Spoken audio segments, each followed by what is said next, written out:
A lot of you may have seen these flowers, and these flowers came from a community health volunteer, Angela, that we met on our first road trip. So kind of the backstory was we went to KCRC and we were meeting the community health workers for the first time, and these were the people who would implement the nutrition program. And we walk in and, you know, Cleefus is like, oh, come, we're going to meet everyone. We walk in, there's this group of like 50 community health workers just sitting there. And then we walk to the front of the room and sit at the front. And Cleefus is like, okay, now Melony, a few words, as if I had to concoct this speech out of nowhere. So I really started talking about kind of what GlobeMed did for me and kind of my background story. Coming to the medical program at UMKC, I was very interested in international health. But to be honest, I was a little bit naive. I mean, I think we all are at 18.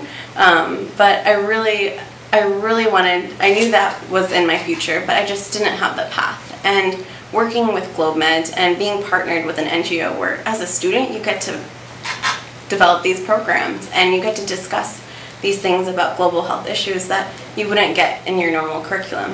So after 3-4 years of participating in GlobeMed events, going to summits, meeting keynote speakers, I really developed kind of an idea of how I was going to construct this path with an emphasis on solidarity, an emphasis on sustainability, and how to approach every different facet of global health.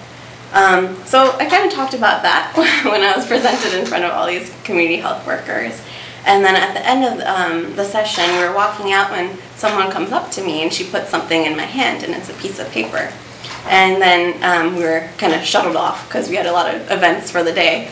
But it was from a community health worker whose name was Angela, and she wrote, I would like to become friends with you. And that just embodies this concept of partnership that we have amongst GlobeMed, that, this isn't a business transaction where we make X amount of dollars and at the end of the day, the relationship is gone. It's about this partnership. From here in Kansas City to KCRC to the rural communities of Uganda, we have this partnership. And she presented these flowers to me at the last visit, and it really embodies the symbol of our partnership with KCRC. And I would love that, every external co-president from the years to come, please take a flower and keep it with you to remind you about what GlobeMed has done for you and this concept of being a partner. And hopefully you can implement that in your future career as well. So.